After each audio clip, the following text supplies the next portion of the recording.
Hello, everyone, and welcome to another episode of the I'll Try That podcast. We've got a very special episode with you for you today. We're here with Paul, who is the owner and managing director of Cloudwater Brew Co. Paul, welcome. Yeah, thanks so much for having me on. I really appreciate it. Oh, we are absolutely ecstatic to have you on. As you said, you're a very, as we know, you're a very big name in the industry, and it's amazing to get someone from Cloudwater to talk and discuss, because you guys have gone from strength to strength, and really just want to just ask, how did it all kind of happen? What is, what's the kind of the special sauce at Cloudwater?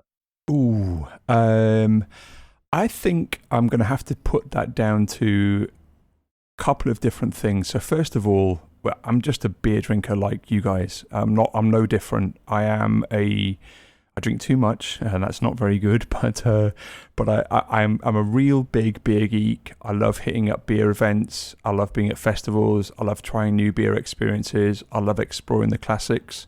So I think one of the really fundamental qualities here is I'm kind of quite well representative of a lot of my colleagues. We're all pretty much beer geeks, to tell the truth. And that keeps our feet on the ground. So we're not searching for things that are particularly different to what our customers are searching for, and so we're not brewing kind of for somebody else or this sort of distant character in mind. We often, the way that I've described what we do here over the years is really, we try and work in that overlap between what we really love and what we're really good at and what people want us to do. So I think the fact that we're driven by a lot of the same persuasions and driven towards a lot of the same experiences, I think that kind of keeps our feet on the ground, and it keeps us really critical of what we're doing. And I think that is the way that we've applied that over the years is, we've never really accepted that we've reached the peak of anything. And that continues to be a philosophy that's really important to us here. So even though we're the most accoladed craft beer brewery that actually owns their production facility and actually makes their own beer in Europe, we're not happy to rest on that as being kind of like our pinnacle, really. So I think that kind of honesty about there's always something more for us to do. There's always more experiences that you guys and we want to check out, and just sort of staying in that space. And then I think if I was to attribute another quality, really, it's probably patience. It's really hard to be even though it might seem a bit ridiculous for me to say this, it's actually quite hard to be at the cutting edge. If we sat back a little bit and stopped doing all of the work that we were doing and kind of waited for other folk to push forward and innovate, and then we followed in their footsteps, I think that we would probably have a much easier life. But I think that we like to aim really, really high, and then try and bring ourselves back into this space of like, okay, let's just persevere, let's be patient, let's wait and try and find those ways forward ourselves. And that just seems to be a formula that we can keep on relying on and repeating. It's more those two principles that seem to keep coming back around in our work and keep us pushing forward and keep our feet on the ground, and also keep us aiming for the sky every single time. We had this fascinating journey in our first few years where we set out to be a little bit disruptive, actually. So we set out to try and tempt people to go to the pub right after work. We thought, we should try and make beer that's of a high enough quality and is really, really highly desired that people want to see a social media post at, say, like 3 p.m. and be immediately texting their pals saying, "Got to go to the pub. We're going to have to try this after work." And honestly, as soon as we felt like we'd hit that sort of quality and impact standard, we then raised it a little bit, and we imagined a scenario where, because literally I'd had this experience so many times over the years where I was at home, and I'd say to my wife, absolutely fucking shattered. I'm going to just stay in, take it easy. And she's like, yeah, that sounds great. You know, you should look after yourself and not drink tonight. And I'd be like, yeah, it sounds great. And, you know, half an hour later, someone would text me and say, hey, have you seen this post? There's like this new beer hitting the taps in Manchester. I'm going to go and check it out.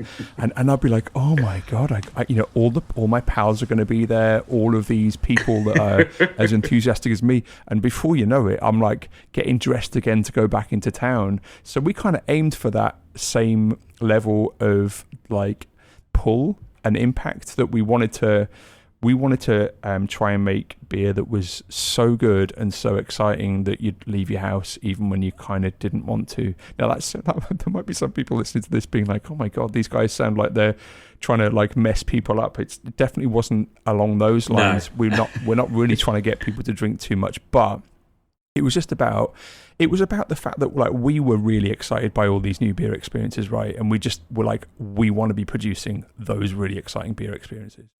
I really like the way you describe it, as though people going out for an experience. And I remember when it was younger, we were drinking a lot of beers that weren't that fantastic and that great. And now in my older age, I generally get excited trying something new, trying something different, trying some weird collaboration that maybe I'm not too sure what's going on, but genuinely being excited to go to the pub and try something new, which I think is a really nice way to look at it. Or just having beers that, you know, make people want to change out their tracksuit bottoms and put real clothes on again, you know? Yeah, exactly.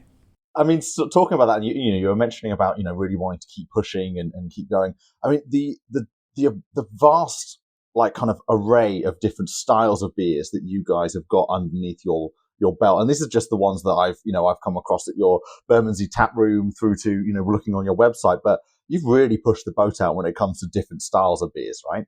I really love that that's visible to you. So many people just look at us and see our double IPA work and our other hoppy beer work, and don't get me wrong, we are incredibly proud of everything that we've done with hops, but hand on my heart, as a brewery that owns its own production facility and runs its own production facility, you won't find another brewery in Europe that's made as many styles as we have, as competently as we have. And I think that's a real point of pride here at Cloudwater amongst our brewing team. You know, we've got a phenomenal group of brewers who've come with all rich experiences to bear fruit here. And we do our homework. We try to earnestly produce styles in the image of some kind of leading example of those styles first, before we dare experiment and try new things. So we really try to, it's kind of like getting into the groove, really nailing the classics first, and then possibly going from that authentic classical base into new territory, but really just starting by, did we get close to that image of this classic beer? If we feel like we did, then we kind of give ourselves a bit of a pass to go from there. But yeah, the variety of styles, again, it's just completely expressive of the fact that we are a team, a very, very open team. We're very, very passionate. We talk about what we're brewing. Anybody in the whole company can put their hand up and say, hey, I really think it's about time we do this particular style of beer. Our taproom manager down in London, Alice, she just put her hand up today and said, we could do with a Weiss beer. Let's try and make that happen. And we've done that over the years a little bit, but really appreciate people putting their hands up and saying, hey, let's get busy with something that's really seasonal. So yeah, it's really all those styles. Behind that is just a group of people that really love those styles in some way, shape or form. Obviously, most hands in this brewery will go up if I say who thinks we should brew another lager, or kind of variation on a lager beer. Whereas there have been things that we've done just out of kind of curiosity and interest, and just to keep things fresh. It's a lot of fun, but very, very challenging. And I think one of the ways in which it might not be particularly visible to folk, like one of the impacts of being a very, very broad brewery, it's really something that's really just a modern beer phenomenon. If we were producing just the beer styles that were like in exceptionally high demand, that we're very, very good at producing, like our sort of beer rating scores would be through the roof. But we produce everything from smoked lagers which are a bit niche, all the way through to those whole ingredient pastry style stouts, albeit without the lactose. And so sometimes we get like a pastry stout drinker that really loves our MCI, and they trust the brand, which they should do, and they'll try a style that's completely unfamiliar to them, and maybe like that's not really for them. So we kind of roll with a lot of not punches, but we roll with a lot of like ups and downs that some of our drinkers that support us go on. And honestly, I'd much rather be in that position of putting new experiences in front of people and that not always working out than just kind of sticking to a narrow set of styles and having a slightly sort of easier life as a result. Sure, and and as you said, they're the kind of the beers that people know you for, and there already are beers that people know you for, as you said, your hoppy collection. But the fact that there is something for everyone, and especially if you have that kind of mindset of wanting to try different types of beers, or you know enough about beers that you know that there's more than lager out there. And exactly, so you're going to find, go down the Cloudwater rabbit hole, and going to be, and again, it goes back to that element you were talking about, seasonality, that people are putting their hand up to say, you should brew this, you should brew that. It sounds like there's a lot of rotation in the beers that you're making as well. So people have to keep coming back and checking for more, if they want to keep on top of all the different kind of beer styles that you're making. Which I think is, if you've got people actively following and doing as they, in the beer community that they do, they're going to be interested no matter what, aren't they? Yeah, well, that was the big idea that we had back in 2014 when we were thinking about what the brewery was going to bring to the industry. And I think it's really, really important that every brewery out there has a specific game plan that isn't just watch somebody else and do what they're doing quickly after.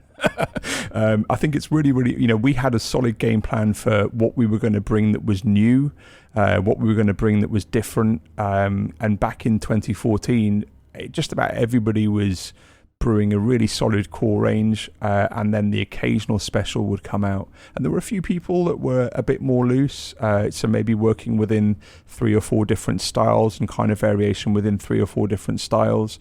But we just thought, there's so much room here, there's so much appetite for new experiences amongst us as a team that we're just going to stick to essentially 100% one-offs. And that's what we did for the first 4 years or so. Really we rarely repeated a beer in those first 4 years. Occasionally by popular demand we did, and occasionally we bought something back maybe like once a year. And then 2019 we started to play with a sort of signature series, which was rotating within a particular style. And now, fast forward to this present moment, we've got core range, and that's a really, really important part of what we do now.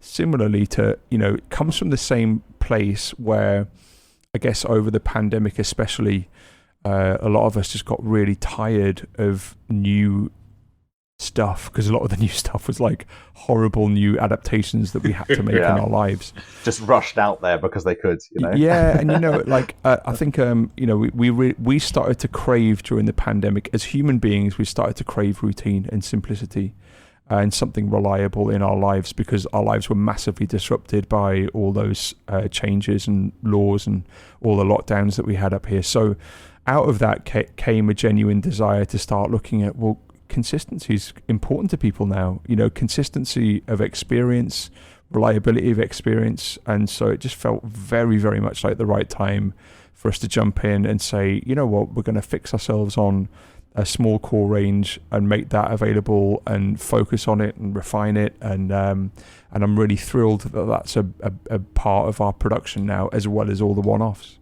I always want to ask, because you're coming up to your decade, your first decade, let's say, the 10-year, which happened in 2024. What do you want?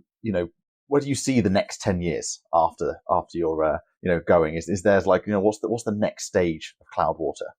I mean, first we have to survive long enough to get to our 10-year anniversary. Yeah, that's fair. It'll actually be in 2025. Sorry, when I was speaking about 2014, I was talking about, we were in planning for about a year basically before we actually broke ground. So Valentine's Day 2025 will mark 10 years of Cloudwater. Honestly, it's not.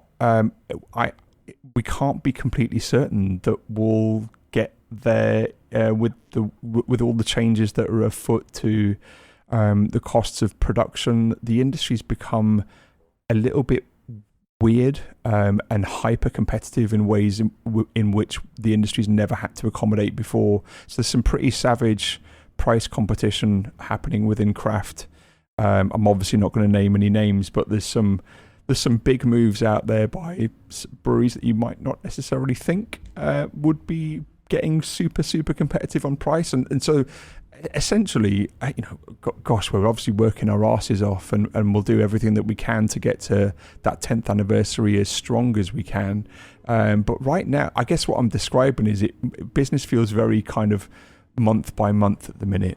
And I'd love to be working a little bit more sort of long term, but it feels like there's a lot of plays in the industry. There's a lot of folk that are trying to scale quickly, and sometimes that gets a bit difficult for the rest of the industry, and we're still like feeling the effects of that Brexit crunch.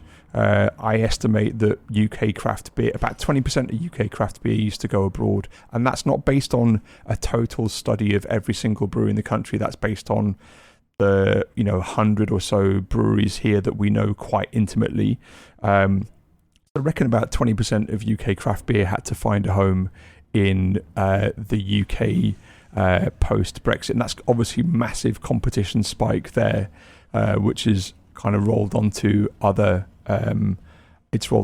ways in which the industry's become a bit more sort of strained and tense. So what all that means in the sort of spirit of us looking forward is, we are trying to adapt to as much as we can to those circumstances and put our business forward in a really, really strong way. It's always been a massive principle of mine that we don't compromise on price within craft, because what that does is it makes life really difficult for breweries like mine. I know Cloudwater's got this massive reputation. We've never produced more beer than the Colonel any year that we've been in production. So that gives you a size of our real production output. If sort of like pricing tension affects us, you can bet your bottom dollar it makes life super difficult for the smaller, younger breweries. And I think it's really important that we operate with a degree of sort of maturity and fairness, and don't essentially sort of go down that route as an industry where we start pricing people out. So short-term strategy to get to 10 years over this next year and a half, I don't think that we've kind of got this impression that we're going back into 2019 territory, having pretty much felt quite a resounding end of the pandemic and its immediate effects on business. We're not working with the assumption that we're just stepping back into 2019 territory. In fact, we're really looking at the fact that there's lots of our sort of history and legacy that wasn't fully alive during the pandemic. So all the ways in which we like to run events and be part of events, all of the different experimental hop-focused beers that we weren't able to produce for all sorts of different reasons during the pandemic. So really, between now and our 10th anniversary, you'll see us kind of reconnecting with a lot of the reasons why we exist and bringing that all back to life. And you'll see us reconnecting with some of our sort of legacy projects and legacy moves, and again, bringing that back to life. And then going forwards from 10, at some point we've got to move the entire brewery, because the warehouse that we're in, that's bloody awful. It leaks every time it rains. It's like it's super hot in the winter, super cold in the super hot in the summer, super cold in the winter. It's really not a nice place to work in some respects. We've got to move. So part of our work is figuring out, well, what shape is Cloudwater? What do we need to do? Do we need to make a bit more beer and get a bit more to people? Is there sensible stuff that we need to do to grow that core output? Do we just stay focused on another tap room or two? There's lots of big strategy questions that I guess will shape what that next 10 years looks like.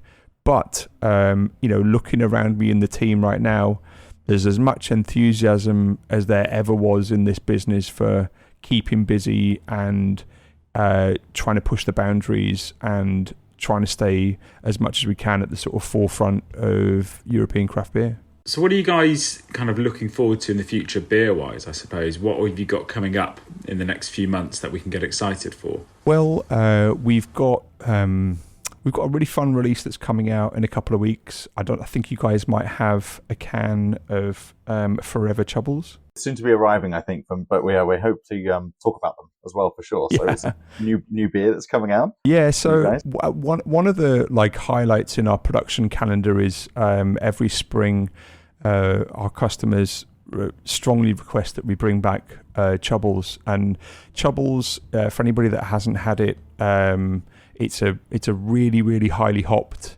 super juicy, galaxy filled triple IPA. We made it in collaboration with the Vale, and both the Vale and Cloudwater produce it every single year, and we tend to produce somewhere around 2 or 3 or 4 of the recipes that we've done over the year with the Vale. And the reason why that beer has turned into such a big deal is it was the first hoppy triple IPA that was genuinely modern, juicy and drinkable. Almost every triple IPA that existed before that we'd had, and there might be someone out there somewhere that's going to write into you guys and say, whoa, what about this? Okay, this out of all the stuff that we've had, and again, we like to do our research quite thoroughly, so we like to spend a lot of time in the pub and in the bottle shops buying beers and sampling them. But Chubbles, when it launched, was the most easy to drink, modern, juicy, hoppy tipper that wasn't like a hopped barley wine. A lot of the triples back then were really, really malty and really quite bitter, a lot of hot side hopping in the whirlpool, whereas Chubbles just leaned hard into that modern territory and delivered. And I think that's why it's made such a big impact on people, and that's why people want it to keep coming back. So we've made a double IPA version of that, because we're over in Richmond, Virginia, we're over there next Saturday. I think that's the 20th, if I've got my dates right. Yeah, you're right. Yeah, the 23rd is the Monday, so yes, absolutely. Yeah, I think something like that. Yeah. So yeah, we're over a week Saturday, 20th or 22nd. I forget exactly when it is, but so we thought we'd make a slightly more drinkable version for festival goers, and that's something that we're super excited to put out.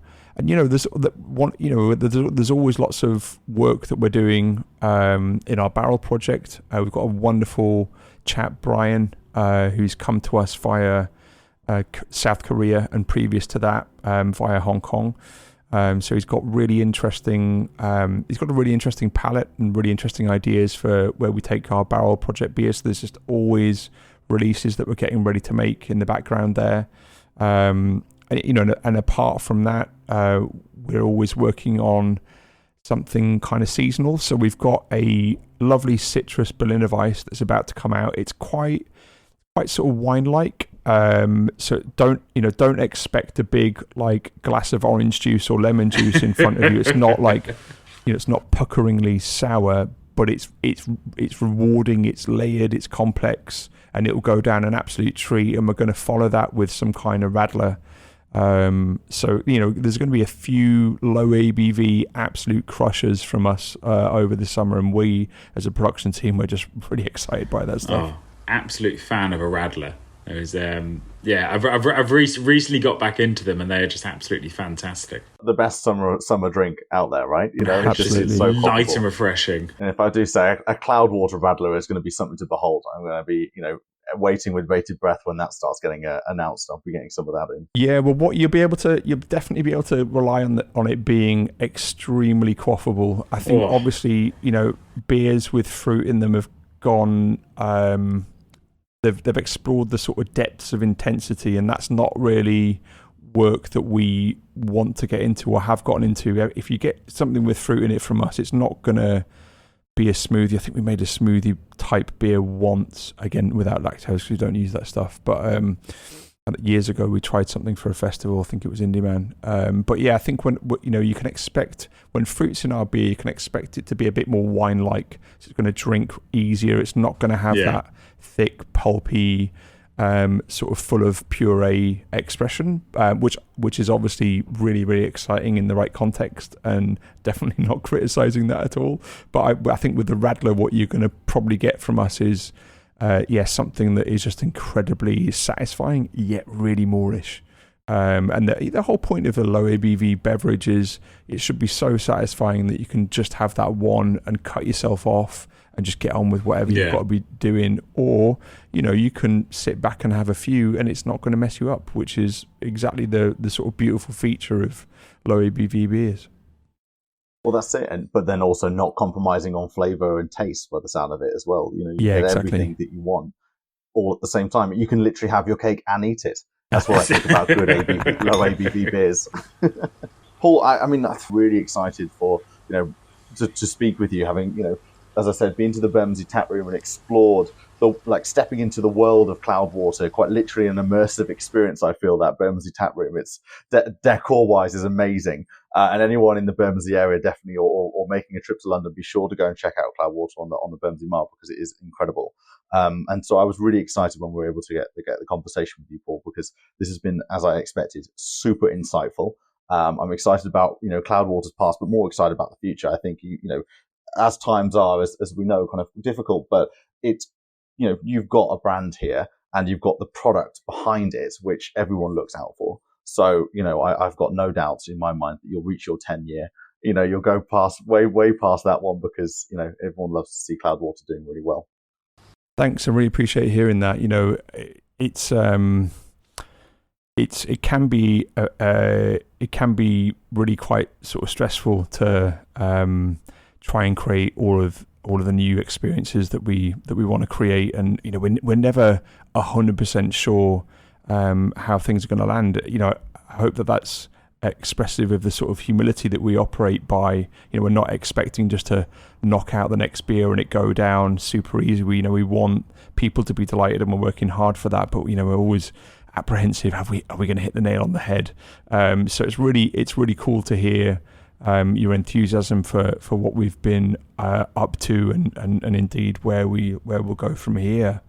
I think the industry can be a pretty difficult place at times. I said before the call with you guys, I've definitely felt subjected to some pretty intense scrutiny and personal kind of like attacks really over the years.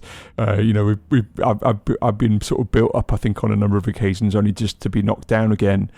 So I won't sit here and say that like my 8.5 years in the industry have been just an absolute walk in the park. They haven't. I think I've probably experienced lower lows in this industry than in any other point in my life, which is kind of savage. But for all of the things that have been really difficult, there's just so many highs that are just absolutely amazing. The one thing that was true before I got into the industry was you could walk into a tap room or a pub and know that you were very, very likely to meet some bloody nice people. And I haven't met you guys before to have this kind of conversation, but here we are talking freely and got riffing on a lot that we've got in common, and it's experiences like that keep my energy up and give me a lot of drive and hope for the future. So, Paul, you were saying why you love traveling. You've got this upcoming travel to the States, and you were saying why you love the travel around the States and the beer there. Yeah, there's like a couple of really fascinating things about being able to go over to the States. So first of all, it's a bit of a looking glass into the potential future of UK beer. I mean, America's been brewing craft beer for a bloody long time. It depends how far you want to go back. We can go as far back as Anchor, or certainly with more recent brands, we can go back to a bunch of brew pubs like Prohibition Pig. We can also obviously go back to the starting days of Sierra Nevada, making a name for pale ales. So there's lots that we can kind of pay attention to that's happening in the States that gives us a bit of a sense of premonition of what might play out here, or what could play out if we don't intervene and steer in another direction. So that's one thing that's super exciting about being over there, is getting into deep observational territory. And then because we're a British brand in the States, we've got a phenomenal reputation. We've made a great deal of beer with a lot of people out there. I've made a lot of great friends in the industry. I get to talk on pretty open book and deep terms with a lot of folk in the industry out there that we know, and it's very, very different to the sort of conversations that I find myself having here in the UK that are sometimes a little bit more closed book, sometimes a little bit more guarded, because essentially, whilst we might be very friendly on personal terms, just described ways in which the industry feels a little bit more spiky and competitive at the minute with all of the impact that breweries have faced over these past couple of years. So it's an opportunity for me to be in front of people that are doing the same sort of job that I'm doing here, that kind of really get the same problems coming to them. And so it's kind of brainstorming territory around, what do we do to solve this? Where do we go from here? How do we deal with this problem down the road? And that's a big part of why I personally like to be out there. So yeah, I mean, obviously it's also just dreamy to step into lots of different types of scenes. Each state in America feels like it's got its own sort of beer character, which is fascinating. But it's not any different to here. I mean, each county in England feels very much like that, and each territory within the United Kingdom feels like it's got its own character. So it's not really different to being here, but kind of different in a way. Well, I was going to bring up about two things about that. So you mentioned we kind of I lived in Brooklyn for 5 years, and I was one of those guys that would be queuing around the block when other half were going to be dropping another limited batch, just waiting, and just like really absolutely love those guys and what they did for Brooklyn. Actually, there's some amazing beer coming out of that space, but especially in the New York area. But I think other half just kind of really kind of embodied that kind of the brewing scene over there for me. And maybe it's because it was so nicely linked with an amazing time that I had out there. But talking about, the UK and its different kind of brewing scenes and like locations having its own different styles, what is it about Manchester with, yourself, obviously you've got Seven Brothers, Bundaberst there as well, many, other breweries deciding to put tap rooms in Manchester. That's such a kind of a hotspot for craft beer. Yeah, so this is, we've got phenomenal breweries in Manchester. We're just across the road from Track. Good friends of ours, Sam, who owns that company. I employ his wife, who's a phenomenal brewer. Really amazing person on the team, very, very supportive. So we're like, we're super close to a lot of breweries like Track, Runaway. There's obviously Squawk. A lot of different interests in the scene here. The reason why, there's two reasons why Manchester's home to a lot of good quality beer and good quality tap rooms. First reason is Manchester's got probably the longest history in the UK of innovation in hoppy beer. Now, I know that there's probably going to be listeners from the southeast that'll be like, whoa, really? Like, it isn't London? No, it definitely isn't London. It's definitely Manchester. You can go back to the 80s and a brewery called West Coast Brewing Company that was doing their take on Sierra Nevada Pale Ale with new wave import American hops. You can go from there across lots of different breweries in what I call the kind of microbrewery era. So these are very locally focused breweries, and one of the highest achieving microbreweries in the region, of course, is a brewery that lots of people know, Marble. My co-founding partner James Campbell came to us from Marble, and James's work at Marble was absolutely exceptional. Super forward hoppy beers. So the city's basically been championing very, very hoppy beers at this stage for about 45 years or so. I might have my numbers slightly wrong, so there might be some more experienced listeners that be like, it's not 45, it's 41. Okay, 40 years-ish.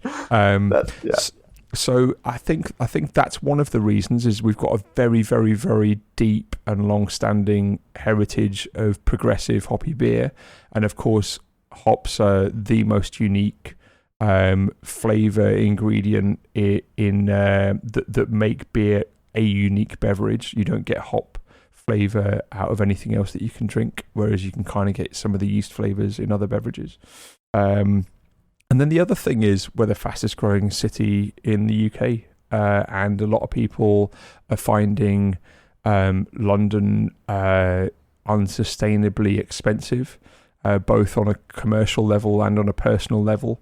So I think Manchester is it's an easy city. I mean, I'm sat in my office here in the brewery, about 4 minutes or so away from Piccadilly train station. God, I say 4 minutes. I mean, that's absolutely pegging it. Maybe about 8 minutes. So I'm sat like on the fringe of the city centre, not far away from Ancoats. This neighbourhood used to be Ancoats, but whatever. So we're sat like on one end, and I could walk to the other end of the city in about 35 minutes. So it's super livable. But there's so much going on here that I think beer brands from other parts of the country just really want to be part of this kind of whole vibe too. And I don't blame anybody. I mean, Manchester's it's pretty electric for its scale. It punches way above its weight, and I guess that's kind of why we're like that too. We really embody that Manchester spirit of not being sort of held back by the fact that we're in the north, that there have never really been that many earnest national focuses on Manchester breweries. If we get media attention, it's usually because something's gone wrong. I remember years ago getting bloody every journalist. It felt like a journalist from every national newspaper calling me up because of crazy pricing on a pint of double IPA in London. So we really got to kind of get out into crazy space to get noticed. But I think Manchester keeps people's feet on the ground. It's it's a really, really cool city, but people are savvy, and so I think one of the qualities that I think folk are drawn to is like if you can make it in Manchester, if you can really delight people that are living here, that they know what quality is. Manchester's really got its eye on what's hot and what's not, and even as a local brand, there is a lot of local loyalty, but there's also like people are just like, yeah, you might be local, but you've still got to absolutely knock it out of the park for me. Right. Yeah. and I love that. Very high standards. Totally. Really. You see, I think because a lot of people in Manchester have either born and bred here, or they're born and bred in the region. And so people aren't really looking to kind of make Manchester into this marker of their own sort of quality of decision making. I don't know whether that I've expressed that particularly well, but I feel like in bigger cities, both in the UK and elsewhere in the world, people are really, really proud to be in a city that's got a really, really long and broad heritage of commerce, of business, of art, of culture, and yes, Manchester has a lot of those things, but on a much, much, much smaller scale. And so I think people here like just really keep putting you back into feet on the ground space, and not riffing. If there's one thing that Manchester loves, it's really weird. Like Manchester loves to show some of its sort of recent past and some of its recent culture, but also kind of hates to do that. So you'll get lots of people being like, oh, Manchester's such a cool city, all these like indie bands back in the 90s and noughties, and the hacienda before then, and we're like, yeah, those things did happen, they're amazing, and we're always going to celebrate that, but like also we're trying to do something new, and we're trying to move the needle now, right in the here and now. So that's something that, whilst we've got these kind of rich cultural legacies, we're trying to contribute to that too, and not just use it. Well, it sounds like from what you were saying as well, you described Cloudwater of always moving, always innovating. I think that perfectly describes Manchester in a lot of ways as well, by the sound of things. Certainly my own personal reflection of Manchester, having family in the local area to Manchester, it definitely feels that it's got that kind of like electricity about it. Always moving, and I like that term that you were saying about about always punching above, from where they are, the size that Manchester is. But, I mean, maybe this could be, a parallels between Manchester and Cloudwater. I feel like that's also, you're a small brewery in a lot of ways because you don't make more than Kernel, but at the same time, you have a huge, a kind of presence, I think, in the beer world. And the brand that goes with it, because, as I said, having just experienced it, my own little taste of what you guys are about in Bermondsey, it was a real, eye opener, I think, to how breweries could be done, and how brands can kind of express themselves, let's put it that way. Yeah, it's kind of easier if we were in the shadows more and not in the limelight and not talking about, we've entered into so many discussions over the years. Some of them good, some of them less than good.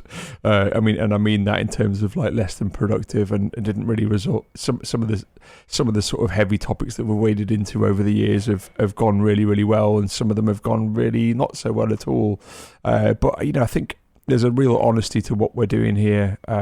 It's we're never talking about something that's come from some opinion piece or market study somewhere. It's just coming from our heart. So, I think, we do try and take a kind of like responsibility when you're running a business and you're part of a small business and you're independent and you're really accountable to all the people that you sell to on a wholesale and trade basis, and also really accountable to all the people that drink your beer and ultimately support the business.